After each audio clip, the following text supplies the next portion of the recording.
जो काम मिलेगा वो करेंगे, जो परिस्थिति बनेगी इसमें कई कई स्थितियां बन सकती हैं, उसमें परिस्थिति कैसी बनती है उस हिसाब से जो काम मिलेगा वही तो कर पाऊंगा। जी जी। ये कल जिसका आपने जिक्र किया, चिट्ठी से लेकर के जो सफर 2018 चुनाव तक से और उसके बाद फिर मंत्री बनने का सफर, ये तो आपने बताया, लेकिन जो आज, क्योंकि हमारी परिचर्चा का मूल विषय है कल, आज और कल, आज इसलिए मैं ये चर्चा कर रही हूँ, कोरोना का काल आपने देखा है, हमने देखा है, ये बीत चुका, लेकिन अभी भी उस परिवेश में हैं हम। काफी चुनौती भरा रहा होगा क्योंकि सरकार बनी और कुछ ही दिनों बाद, एक साल बाद, एक अंतराल के बाद एक चुनौती आपको मिली है। जनवरी 2020 से कोरोना के प्रकरण बढ़ने लगे थे और स्वाभाविक है कि बहुत बड़ी चुनौती थी, स्वास्थ्य विभाग से जुड़ी हुई थी, एक ऐसा विभाग जिसने मेरे को सलाह दी, कहा कि तुमने बहुत बड़ी बेवकूफी की कि स्वास्थ्य विभाग लिया। चाहे मेरे घर वाले थे, चाहे मेरे शुभचिंतक थे, कि ये ऐसा विभाग चुन रहे हो जिसमें रोज दिन कुछ ना कुछ होता है, किसी की मृत्यु होगी, कहीं कोई कमी होगा, किसी का इलाज नहीं होगा। पर जब मंत्रिमंडल बन रहा था तो भूपेश भाई ने शायद सबसे पहले मुझे बुला के पूछा कि महाराज क्या कौन कौन से विभाग आप लेना चाहोगे। मेरी रुचि वित्त में थी तो उन्होंने कहा नहीं वित्त महाराज चीफ मिनिस्टर के साथ रहता है, वित्त। मैंने कहा नहीं कोई बात नहीं भूपेश भाई, वो होम, ये जो आपको विभाग कौन सा आप लेना चाहते हो आप बताओ। तो मैंने हेल्थ विभाग चुना, मेरी रुचि है उसमें काम करने की। कोरोना काल आया मेरे लिए इस जानकारी के साथ कि दुनिया में इसके बारे में किसी को कुछ नहीं मालूम। बड़े बड़े विशेषज्ञों के लेख में पढ़ने की कोशिश करता था तो हर लेखक के, हर वैज्ञानिक की बात में यही आता था कि हमको पता नहीं है क्या है। एक अंधेरे कमरे में टटोल से रहे हैं, कोई बहुत ज्यादा डर की बात शायद ना हो, लेकिन हमको इसके बारे में कुछ नहीं मालूम कि इसका इलाज क्या है। अमेरिका के राष्ट्रपति ने हम लोग को चमका दिया कि क्लोरोक्विन हमको कैसे नहीं दोगे। तो क्लोरोक्विन को उस समय ये माना जा रहा था कि वो उसकी दवाई इलाज है, इलाज के रूप में है, जबकि है नहीं। कितनी दवाइयों के नाम बीच में आए, रेमडेसिविर आया, दूसरी दवाइयां आई कि ये इसका इलाज है, ब्लड प्लाज्मा की बात आई, ट्रांसफ्यूजन की बात आई, बहुत सारी बीच में बातें आई कि ये इसका इलाज है। लेकिन जितना मैं समझ सका था, जितना जान सका था, जितना पढ़ सका था, लोगों से राय शुमारी कर सका था, उसमें ये स्पष्ट था कि इसका इलाज नहीं है। एहतियात ही हमको इससे बचा सकता है, बच के रहना ही हमको इससे दूर रख सकता है। और उस बीच में जो उपचार हो सकते हैं वो करो। पहली लहर आई, बहुत ज्यादा प्रभावित किए बिना चली गई, बहुत ज्यादा लोगों की मृत्यु नहीं हुई। दूसरी लहर आई, ये जो डेल्टा वेरिएंट था उसने हमको बहुत कड़ाई से मारा।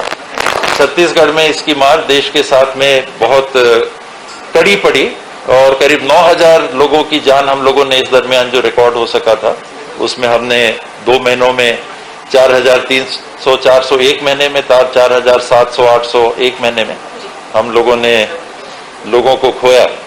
और उस समय तैयारी नहीं थी, इंफ्रास्ट्रक्चर नहीं था, बिस्तरों के लिए मार था, ऑक्सीजन के लिए मार था, और जितने पेशेंट्स को जरूरत थी वो हमारे पास इंफ्रास्ट्रक्चर था ही नहीं। तो ये अनुभव उससे मिला और अब तो लोग बहुत ज्यादा कॉन्फिडेंट हैं। पहले जब कोरोना आया तो बहुत सारे निजी संस्थान जो थे वो बंद हो गए थे, उन्हें बंद कर लिया था क्योंकि सब अनसर्टन थे, पीपीई किट्स नहीं थे, बाकी चीज तो छोड़ दीजिए। डॉक्टरों को और स्टाफ को अपने बचाव के लिए न्यूनतम जो पीपीई किट चाहिए था वो देश में नहीं बनता था। लैब टेस्टिंग का कोरोना का हिंदुस्तान में एक था, पूना का वायरोलॉजी इंस्टीट्यूट जो है, एक इंस्टीट्यूट पूरे हिंदुस्तान में था जहां इसकी टेस्ट होती थी। ये तो शुरुआत थी। अब उससे हम काफी आगे चले गए हैं, इसके बारे में समझ लिए हैं, जान लिए हैं कि इतना जानलेवा नहीं है, खतरा है, खतरनाक है। जिनको कोमॉर्बिडिटीज हैं वो ज्यादा इससे प्रभावित हो सकते हैं। वो बात अब इसमें नहीं रही। ये तीसरी लहर आके जा चुकी है। लोगों ने nth वेव की परिकल्पना की है, दूसरी, तीसरी, चौथी नहीं, ना जाने कितने वेव्स आएंगी। तो ये उतार चढ़ाव हमको देखने को भविष्य में भी मिल सकता है क्योंकि कोरोना हमारे बीच में है। अभी वैश्विक स्तर पे आप लोग सब न्यूज भी देखते हैं, उसको कवर करते हैं, जानते हैं, समझते हैं कि चाइना में सर्वाधिक तीव्रता से कोरोना का वार अभी हो रहा है। 34-35 से ज्यादा शहर उनके लॉकडाउन में हैं। 5 या 6 बड़े शहर क्लोज डाउन में हैं कि घर से ही नहीं निकलना। अमेरिका में ये बढ़ा हुआ है, यूरोप में ये बढ़ा हुआ है, जर्मनी में ये बढ़ा हुआ है, साउथ कोरिया में ये बढ़ा हुआ है, कई देशों में ये बढ़े हुए स्वरूप में दिख रहा है। कल के आंकड़े आपने भी देखे होंगे कि जो 2800, 2400, 2300 देश में था, कल 3300 पहुंच गया। तो ये बढ़ता हुआ क्रम है, लेकिन किसकी तुलना में? तीसरी लहर में जो ज्यादा केसेस आए, देश में 3.5 लाख पॉजिटिव केस एक दिन में आए थे, तो 3.5 लाख की तुलना में हम 3500 पे हैं, 100 गुना कम। तो अभी वो स्थिति हमारी है, लेकिन कब ये बढ़ सकता है इसके लिए कुछ कहा नहीं जा सकता। इस बीच में पब्लिक हेल्थ को लेकर काफी कुछ काम किया आपने। एक जो पूरे देश में चर्चा हो रही है पब्लिक हेल्थ यूनिट को लेकर, जिसकी पार्टी में शुरुआत भी हुई, अमर लैब को लेकर भी काफी चर्चा है। ये किस तरह से इस पे काम चल रहा है छत्तीसगढ़? इसमें हम ब्लड टेस्ट कराते हैं जी। तो एक सामान्य ब्लड टेस्ट के लिए मुझे लगता है कि 2000, 4000, 6000, 10,000, 12,000 रुपए लगते हैं। और हर व्यक्ति या कोई भी व्यक्ति उतना खर्चा नहीं करना चाहेगा। तो ये डायग्नोस्टिक के लिए हम लोगों की जो परिकल्पना है, और भारत सरकार के साथ भी एनएमएच के नेशनल हेल्थ मिशन एनएचएम के माध्यम से जो काम है, उसमें हम लोगों ने वायरोलॉजी लैब को प्राथमिकता से लिया, ये डायग्नोस्टिक लैब को प्राथमिकता से लिया हुआ है। परिकल्पना इसकी ये है कि हर व्यक्ति जो अपना ब्लड का टेस्ट कराने की आवश्यकता महसूस करते हैं, घर पे ही उनका टेस्ट हो जाए। परिकल्पना ये है, कहां तक हम पहुंचेंगे ये एक अलग बात है, कि आप घर पे टेस्ट सैंपल अपना दे दीजिए, रनर रहेगा, वो सैंपल लेके लैब पे पहुंचाएगा, जिस स्तर का टेस्ट होगा लैब में टेस्टिंग होगी, रिपोर्ट रनर लाके आपको दे देगा, और ऑनलाइन भी रिपोर्ट आपको मिल जाएगी। तो ये रफली मोटा मोटी ये परिकल्पना है। आज मितानिन भी ब्लड टेस्ट करती है मलेरिया का, वो अभी भी स्थापित है। सब हेल्थ सेंटर में ब्लड के टेस्ट होंगे 22, 23, 24 प्रकार के। प्राइमरी हेल्थ सेंटर में टेस्ट होंगे 60-70 प्रकार के। सीएचसी लेवल में टेस्ट होंगे 90-100 प्रकार के। डिस्ट्रिक्ट हॉस्पिटल में टेस्ट होंगे कम से कम 120 प्रकार के। यहाँ अभी जो दुर्ग में चालू हुआ है वो तो 200 से ऊपर प्रकार के टेस्ट की लेबोरेटरी बनी है। तो ये सुविधा निशुल्क, जो यूनिवर्सल हेल्थ केयर की बात होती है, यूनिवर्सल हेल्थ केयर यही है, एक हॉरिजॉन्टल पकड़िए, परिकल्पना करिए कि स्वास्थ्य में ये चीज की आवश्यकता पड़ती है हॉरिजॉन्टल, और हमारे पास इलाज अभी क्या है, मदद क्या है, वर्टिकल। सिकल सेल का करना है तो पैसा नहीं लगेगा, आपको लॉकियर का करना है तो पैसा नहीं लगेगा, बाल हृदय रोग का करना है तो पैसा नहीं लगेगा, आयुष्मान डॉक्टर खूबचंद बघेल में जो इलाज होते हैं उसके लिए आपको पैसा नहीं लगेगा। लेकिन समस्त इलाजों के लिए अभी निशुल्क सरकार की तरफ से व्यवस्था नहीं है। उस दिशा में ये एक कदम है कि जो डायग्नोस्टिक्स होंगे ये निशुल्क हर व्यक्ति को उपलब्ध होंगे। अभी हाल में ही सीएम साहब की कॉन्स्टिट्यूंसी में पाटन में पहला देश का सीएचसी जहां पर हमर लैब स्थापित होगा, वो पहला स्थापित हुआ। ये सेंटर फॉर डिजीज कंट्रोल करके एक संस्था है, अमेरिका से काम करती है, उनके सहयोग से हम लोग ये वायरोलॉजी लैब स्थापित कर रहे हैं, और उसके माध्यम से ये एक वर्टिकल कवर हो जाएगा। करना तो हॉरिजॉन्टल सबको है, मतलब उतार चढ़ाव लगातार बने रहते हैं, जैसे अप एंड डाउन आता है हार्ट के उसमें, तो उतार चढ़ाव बने रहते हैं। इस बीच में ये समझना चाहूंगा कि टेली मेडिसिन को लेकर किस तरह से काम किया जा रहा है, क्योंकि हर चीज अब डिजिटल युग की तरफ बढ़ता जा रहा है।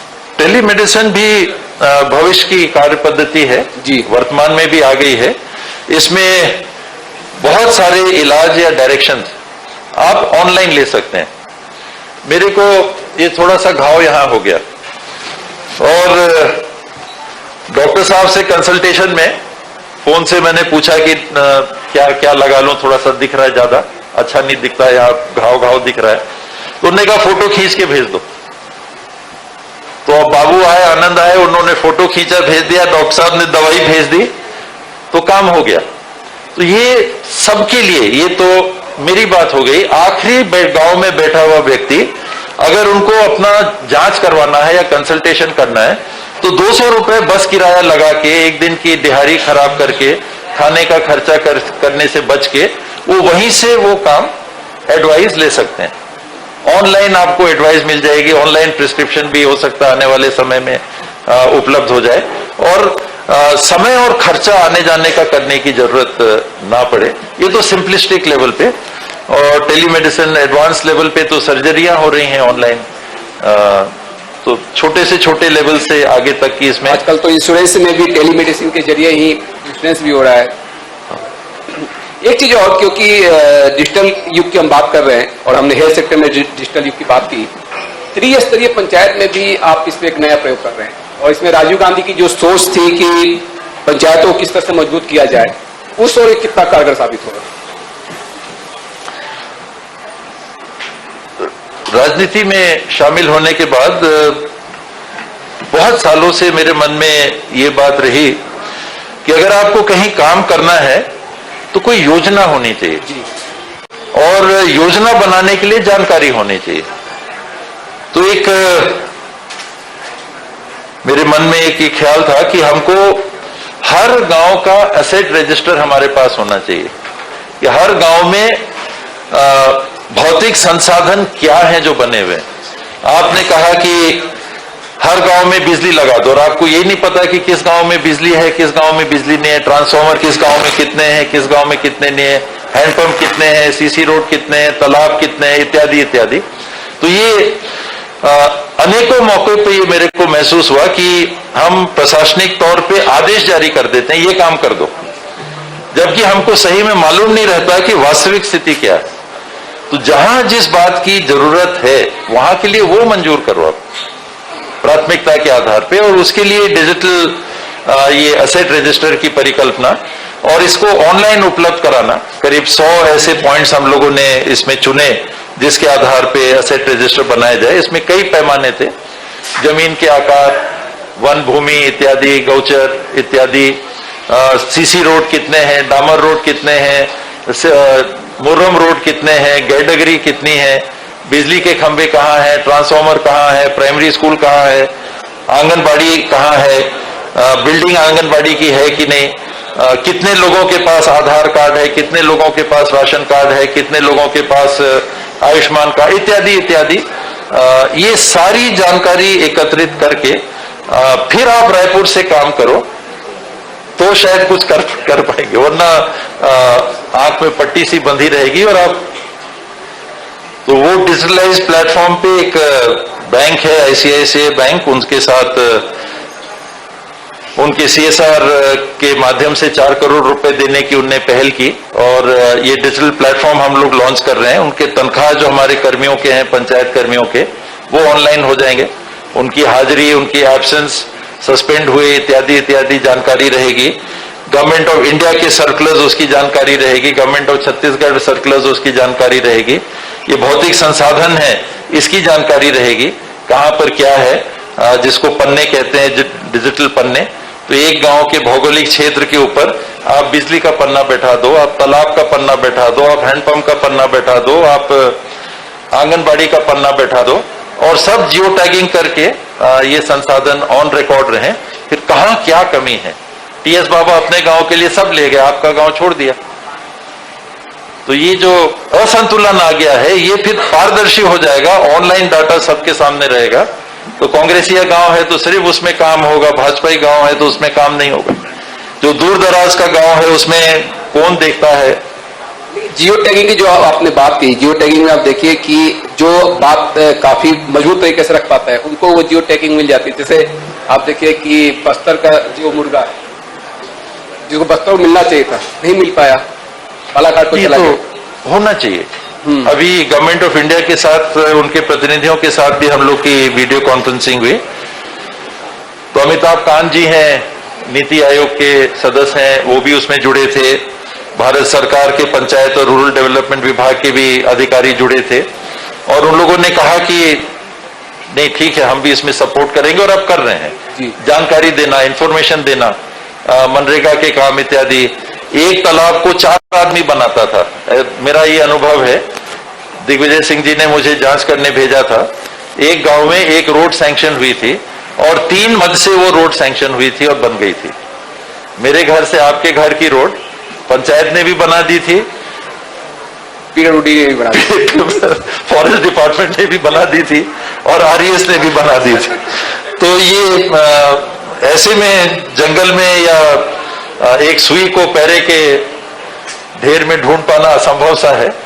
तो उसी बात को ध्यान में रख के, और मेरी जो सोच है वो मिनिमम एक इनकम लोगों की हो, तो वो एक हाउस होल्ड को जब तक आप आइडेंटिफाई नहीं कर पाओगे कि इनकी भौतिक स्थिति क्या है और फिर उनको क्या मिल रहा है, तो न्यूनतम अगर कलेक्टर रेट हर परिवार को आप नहीं दे सकते तो कम से कम हर व्यक्ति को 6,000 रुपए न्यूनतम दे सकते हो क्या? न्यूनतम मेरे को 20,000 मिल रहे तो दूसरे वाले को 2,000 मिल रहे, तो इसकी जानकारी किसको है? तो सबको हो वो जानकारी, ताकि फिर एक प्रेशर बने कि नहीं भाई ये गड़बड़ हो रहा है। अभी किसी को नहीं मालूम तो कोई प्रेशर नहीं बनता, परफॉर्मेंस का, जवाबदेही का दबाव नहीं बनता।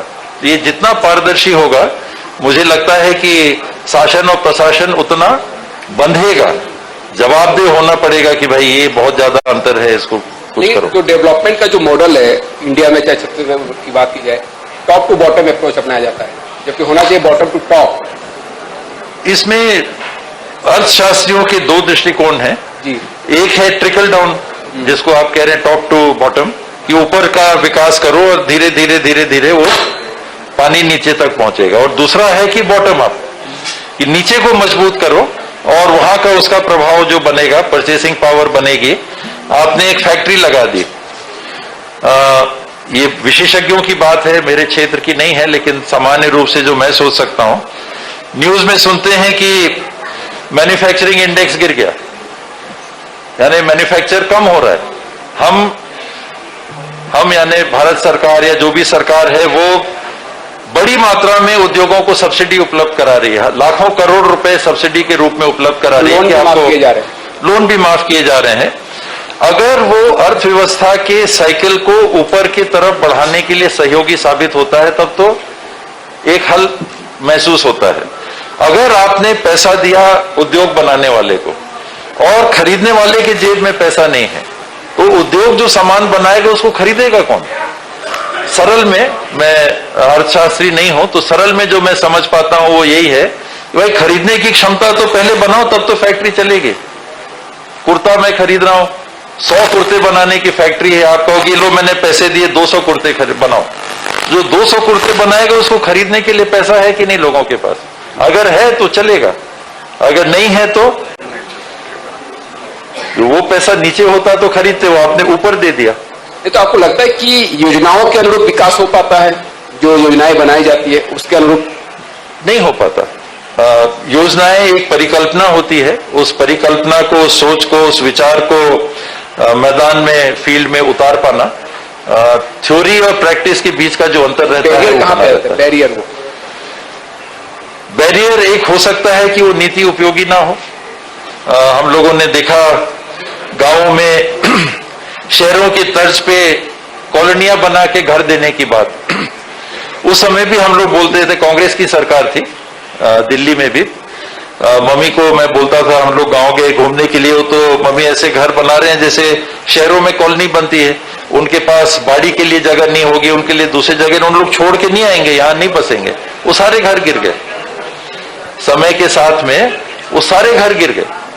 तो एक योजना थी, योजना है कि लोगों को अपना काम करने के लिए पैसा दो, बैंकों से ऋण दे दो, खूब ऋण दे दो। मैं पहले की बात कर रहा, आज की नहीं।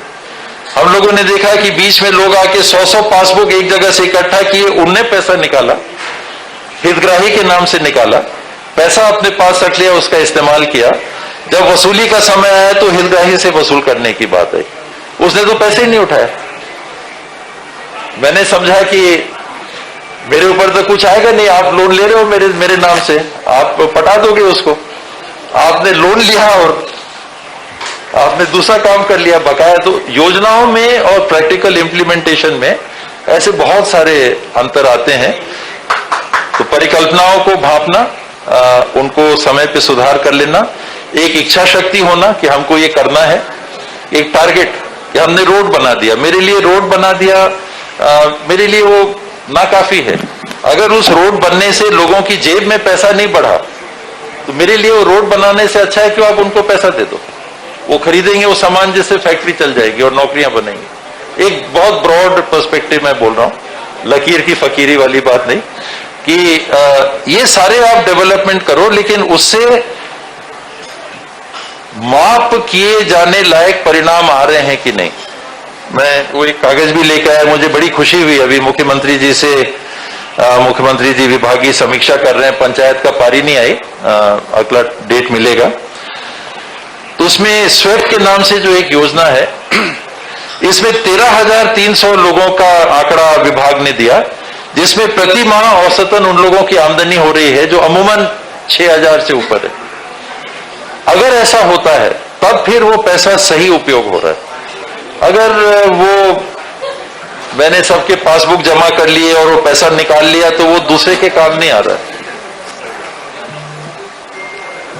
छोटी बड़ी योजना है। ग्रामीण अर्थव्यवस्था की चर्चा कर रहे हैं, विकास की बात करें तो विकास की जो मूल अवधारणा होती है वो ग्रामीण परिवेश से और ग्रामीण क्षेत्रों में विकास से होकर के गुजरती है। पंचायत और ग्रामीण विभाग भी आपका है।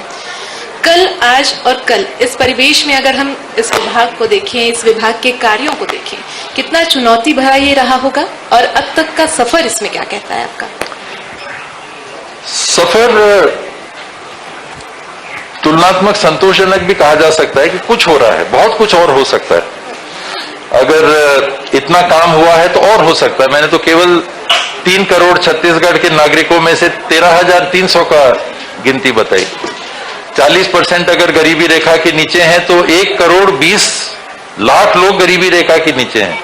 मैंने तो 13,300 का ही आंकड़ा आपको बताया। बहुत कुछ और करने को बाकी है। अगर कठिन है, कमिटेड रूप में ये किया जाए और लगातार समीक्षा उस बात की हो कि रिजल्ट क्या आया, तब जाके उसमें कुछ प्रगति और आ सकती है, वरना बहुत सारी चीजें औपचारिक रह जाती हैं। कल के ऊपर छोड़ देना चाहिए, कल देखेंगे। फिर छोड़ना किसी के ऊपर नहीं चाहिए। अगर छोड़ दिया तो मतलब आपने जवाबदेही से अपने आप को मुक्त कर लिया, जो पहली गैर जिम्मेदाराना बात है। चाहे अधिकारी हो, चाहे जनप्रतिनिधि हो, चाहे उस हद तक, क्योंकि मीडिया अब बहुत सामने आके भी अपना रोल अदा कर रहा है। हम सजग होके अगर जवाबदेही नहीं लेते रहेंगे तो फिर वो छोड़ देने से तो नहीं होगा। एक चाहत की भी आपने बात कही थी, इससे जोड़ना भी चाहूंगी इस कड़ी को, कि कई ऐसी चाहत होती है चाहे कार्य करने की हो, अधूरी रह जाती है, और वो चाहत जब अधूरी रह जाती है तो वो अच्छा नहीं लगता। आपका एक बयान भी था ये। हाँ, मैं भूत ना बनूं बाद में मेरे दिमाग में वो घूमे ना, रहता है मन में, रहता है, बहुत सारी बातें रहती है, लेकिन इतनी परिपक्वता भी आदमी में होनी चाहिए कि ये नहीं कि मैं जो चाहता हूं वही हो तभी दुनिया ठीक है, नहीं तो ठीक नहीं है। करो, मन में सोचो, पाने की कोशिश करो, अच्छे तरीके से पाने की कोशिश करो, मिलता है तो काम करो, नहीं मिलता है तो जो काम है वो करो। करने का प्रोसेस लगातार चलते रहना चाहिए। इसलिए गर्भनवाज छत्तीसगढ़ की परिकल्पना के साथ में लगातार छत्तीसगढ़ सरकार काम भी करे। और मुझे लगा इस पर चर्चा को यहीं पर समाप्त किया जाए, और आपका मैं बहुत बहुत धन्यवाद करना चाहूंगा इस खास कार्यक्रम में यहाँ पे आने के लिए और अपना बहुमूल्य समय देने के लिए। बाबा जी के लिए कहना चाहूंगा, गुण, ज्ञान, धर्म और कर्म में आप बेहिसाब हैं, और सब लोगों ने जाना और सब लोगों ने माना, आप लाजवाब है। Thank you very much. जिन्होंने छत्तीसगढ़ की आत्मनिर्भरता, संप्रभुता और समृद्धि का स्वप्न देखा और साकार किया, जो समाज के आर्थिक, राजनीतिक और सांस्कृतिक उत्थान के रचिता बने, जनता की मुद्गामी चिन्ह को जिन्होंने स्वर दिया।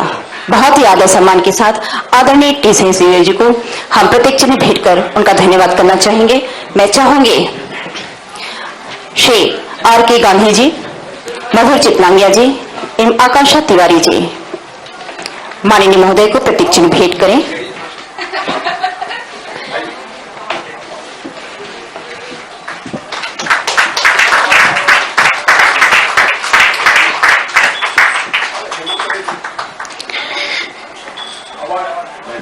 इसके साथ ही हम यहाँ उपस्थित अपने वरिष्ठ जनों का सम्मान माननीय महोदय के हाथ कर कमलों द्वारा करवाना चाहते हैं। इस हेतु सर्वप्रथम कृष्णा पब्लिक स्कूल भिलाई आदरणीय सविता त्रिपाठी जी, सादर आमंत्रित हैं। प्रतीक चिन्ह भेंट कर उन्हें सम्मानित किया जाएगा। माननीय सिंहदेव जी के कर कमलों द्वारा।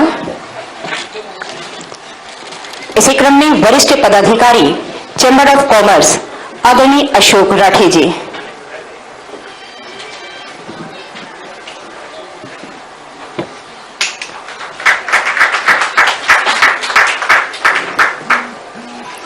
वरिष्ठ पदाधिकारी chamber of commerce Ashok Rathi ji. सम्मान की अगली कड़ी में प्रदेश सचिव इरशाद रिजवी,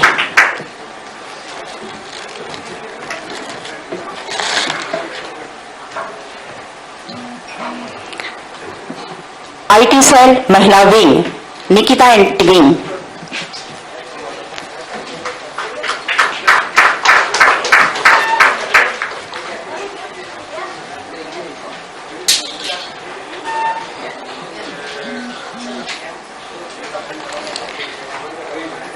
आईटी सेल महिला विंग निकिता एंड विंग,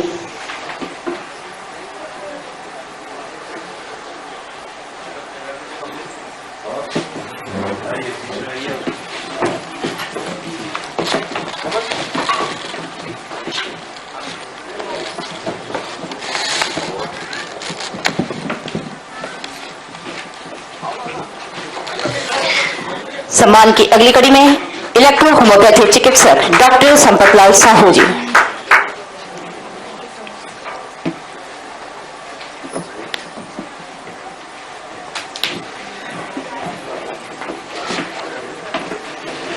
सम्मान की कड़ी में वरिष्ठ समाजसेवी ऋषि टंडन,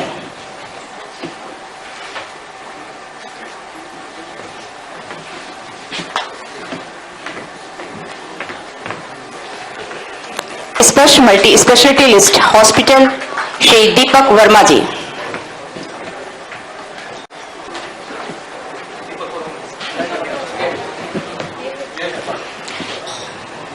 इसी क्रम में डायरेक्टर प्रोफेशनल कैरियर डॉक्टर संतोष राय,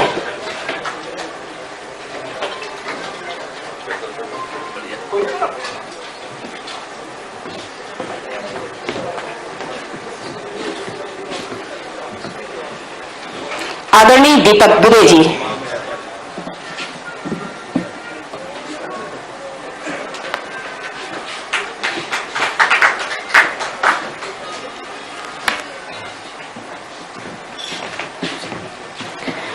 लोक कल्याण समिति अध्यक्ष स्मृति नगर भिलाई उत्कर्ष भट्ट,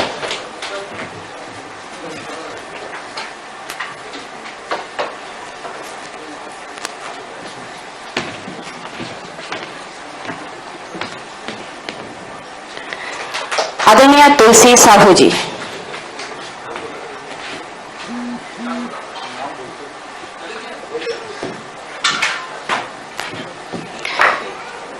सीएमएचओ दुर्ग जिला,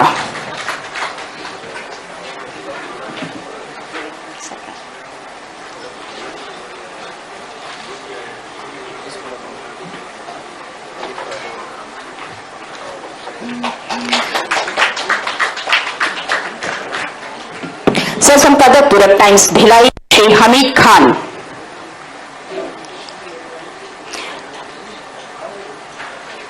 राजनांदगांव जिला प्रमुख साधना न्यूज रामकुमार साहू,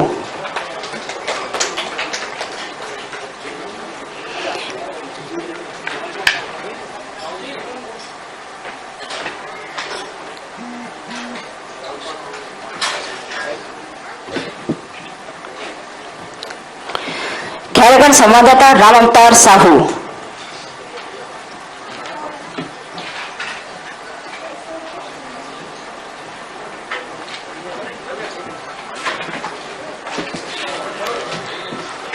धंधा संवाददाता निकेत ताम्रकार,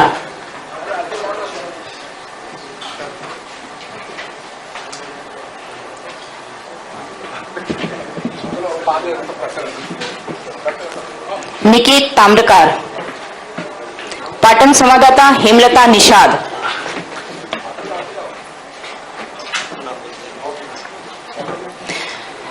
अहिवारा संवाददाता Lokeshwar Singh Thakur,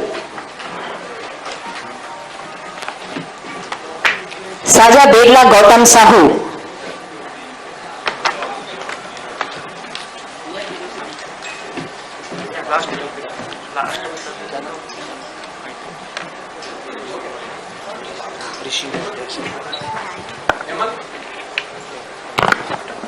hi tech hospital director Rishi Upadhyay,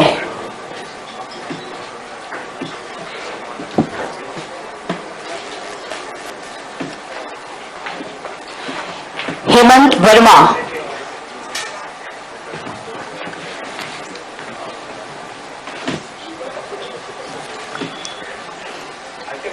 संवाददाता डोंगरगांव प्रेम गोस्वामी,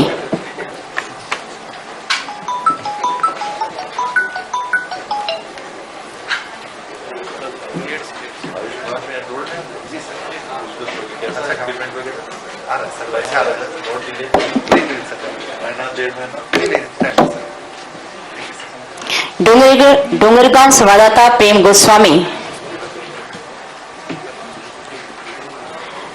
गंडे संवाददाता रत्नेश कुलदीप,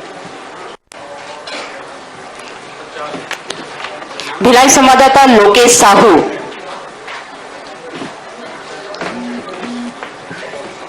दुर्गेश साहू, टोमनलाल सिन्हा मगरलोड संवाददाता, लोमेश साहू,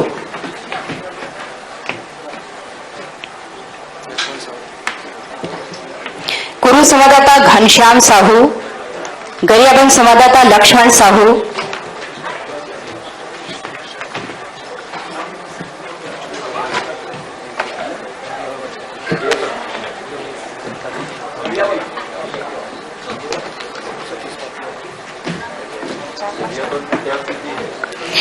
राजनांदगांव संवाददाता सिटी रिपोर्टर मुकेश देवांगन,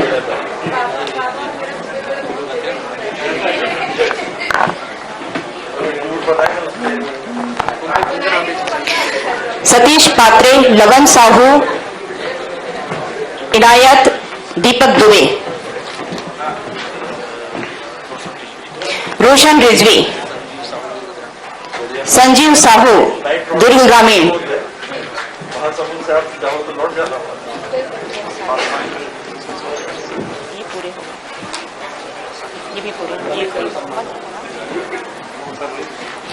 सतीश पात्रे, लवन साहू, मोहम्मद इनायत, दीपक दुबे,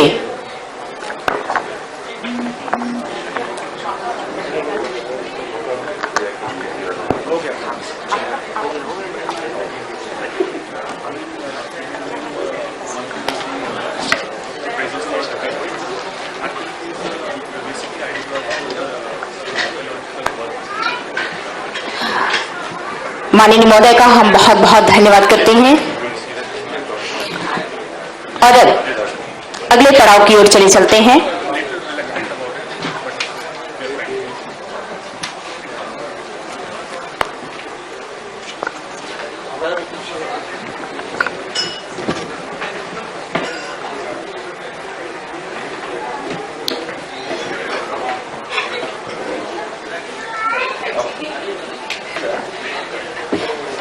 एक बार पुनः माननीय महोदय का आभार, धन्यवाद।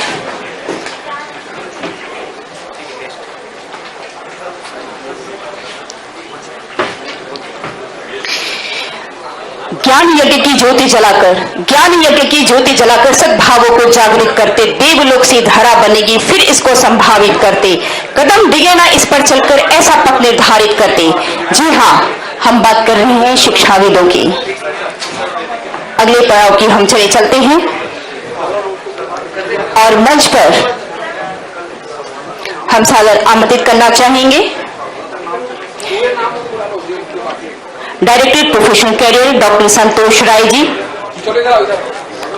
माननीय प्रमोद साहू जी, सरस्वती शिशु मंदिर, श्रीमती सविता त्रिपाठी जी, कृष्णा पब्लिक स्कूल भिलाई।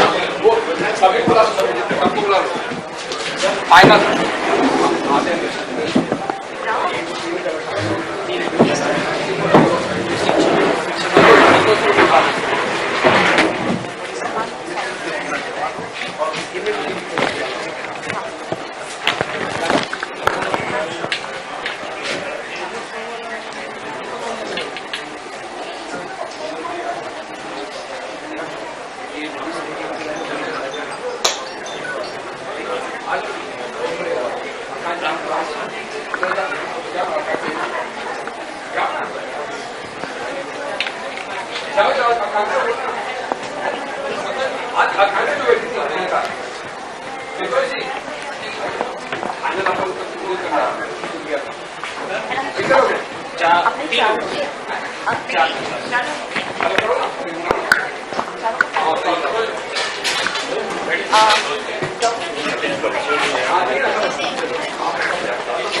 एक बार पुनः आमंत्रित करना चाहेंगे डॉक्टर संतोष राय जी, आदरणीय प्रमोद साहू जी, श्रीमती सविता त्रिपाठी जी एवं साथ में डॉक्टर मिथिलेश देवांगन जी।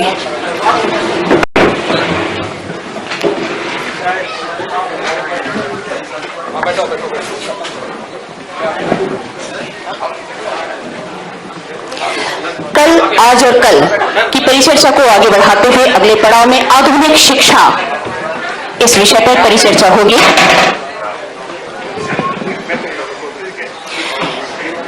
Doctor R.K. गांधी जी एवं ललित साहू जी इस परिचर्चा को आगे बढ़ाएंगे।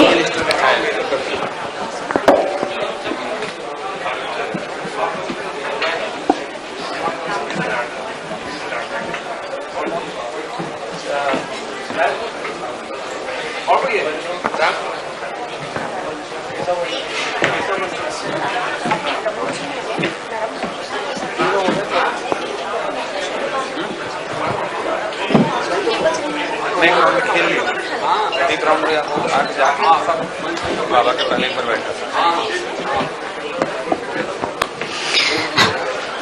हम एक बार पुनः बता दें कि हमारे बीच उपस्थित रहेंगे डॉक्टर संतोष राय, श्री प्रमोद साहू जी, सविता त्रिपाठी जी, डॉक्टर मिथिलेश देवांगन एवं केशव बंछोर जी, सभापति नगर निगम रिसाली।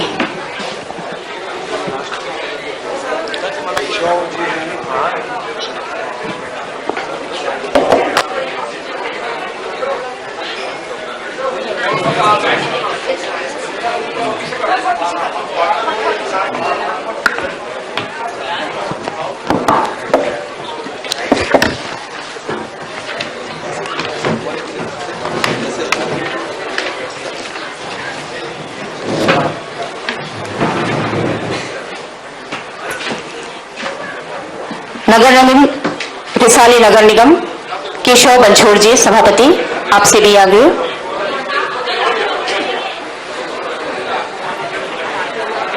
इसमें से सभी लोग उपस्थित हैं।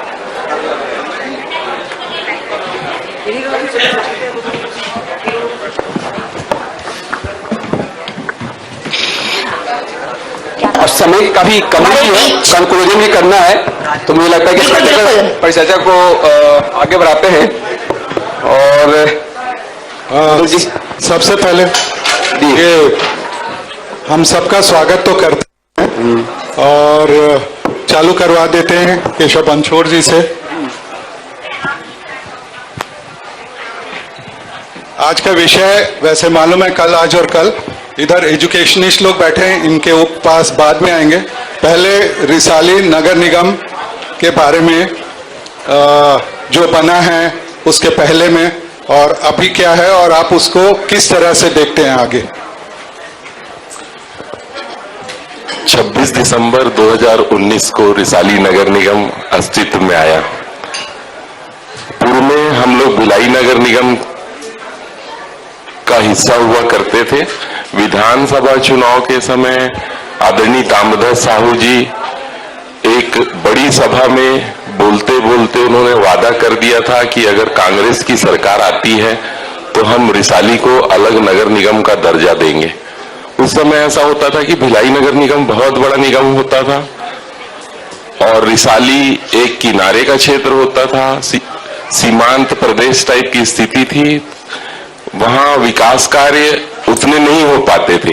तो उन्होंने विधानसभा चुनाव के दौरान ये वादा कर दिया था और सरकार बनते ही साल भर के भीतर उन्होंने 26 दिसंबर 2019 को, 18 में सरकार बनी, 19 दिसंबर को 2019 को रिसाली नगर निगम अस्तित्व में आया। भिलाई नगर निगम में वार्ड बहुत बड़े बड़े हुआ करते थे। रिसाली, पर्टिकुलर रिसाली जो वार्ड था, 26,000 मतदाता का वार्ड था। 10,000 मतदाता में नगर पालिका स्थापित है हमारे ही जिले में, पर वो 24,000 लगभग मतदाताओं का वार्ड एक ही था। इतना बड़ा वार्ड, इस तरीके के लगभग 13 वार्ड थे, रुआ बांधा तालपुरी से लेकर पुरैना तक तो इन 13 वार्डों को 40 वार्डों में विभक्त किया गया और कोरोना काल के कारण चुनाव में बाधा आती रही और अभी जाके 2022 में चुनाव हो पाया, जिसमें वहां 40 पार्षद चुन के आए। इससे पहले भी मैं बताना चाहूंगा, उसके बीच में 2019 से 22 के बीच में जो समय बीता, उसमें माननीय मंत्री जी के माध्यम से वहां लगभग 100 करोड़ के विकास कार्य उनके द्वारा करवाए गए, जिसमें सीसी रोड, सड़क, अस्पताल, कॉलेज, तमाम तरह की जो भी वहां लोगों को अपेक्षाएं थी और जिनकी कमी थी भिलाई नगर निगम में रहते में, उन वैसी सभी चीजों को वहां समावेश करके प्रयास किया गया करने का। लगभग 100 से 110 करोड़ के कार्य चुनाव होने के पूर्व हो चुके थे। जनवरी में हम लोगों की नई बॉडी आई, आदरणीय श्रीमती शशि सिन्हा जी महापौर के रूप में वहां बैठी और हम 40 पार्षद उनको मिलाकर अब हम लोग वार्डों की समस्या और विकास कार्य को गति देने के लिए प्रयासरत हैं। हमारे शिल्पकार जो हैं रिसाली नगर निगम के, जिनको हम जो आज प्रदेश के मंत्री हैं तामदास साहू जी, उनका सपना है इस निगम को आदर्श निगम बनाना है, रिसाली नगर निगम को। तो हम सब लोग कटिबद्ध हैं रिसाली नगर निगम को आदर्श नगर निगम बनाने हेतु। आप पहले पार्षद रहे, भिलाई निगम के वरिष्ठ पार्षद रहे, कार्यकारी महापौर रहे, उसके बाद अभी अध्यक्ष हो, तो आपकी क्या कल्पना है इसके बारे में? कैसे भिलाई से टक्कर ले रहा है, नहीं ले रहा है, क्या है? नहीं, अभी तो एकदम शैशव काल है रिसाली नगर निगम का और हम लोग अभी व्यवस्थित करने में ही लगे हुए हैं रिसाली नगर निगम को। और मेरी ऐसी सोच है कि नगरीय निकाय की जो भी सुविधाएं पब्लिक को मिलनी चाहिए, आम जनता को मिलनी चाहिए, हम उनको सुलभ करवा पाए, जितने आसानी से उनको दे पाए, हम उस दिशा में हम लोग प्रयासरत हैं। जी, प्रमोद साहू जी हमारे साथ में मौजूद है, प्राचार्य सरस्वती शिशु मंदिर। मुझे लगता है कि इन दिनों जिस तरह से कोरोना में हमने एजुकेशन, खासतौर पर स्कूल एजुकेशन को देखा, फिर से कोरोना की जो आहट है वो यहाँ पे सुनाई दे रही है और फिर से स्कूल एजुकेशन को लेकर बहुत सारी बातें कही जा रही है। किस तरह से आपने फेस किया कोरोना के समय को और इस मौजूदा समय को भी? सबसे पहले मैं आप सभी को धन्यवाद देना चाहूँगा। दूसरी बात, मेरी संस्था का नाम संत कबीर IT स्कूल जवाहर नगर दुर्ग है जी। और आपने कहा कि कोरोना काल में और अभी तक, कोरोना काल के बाद हम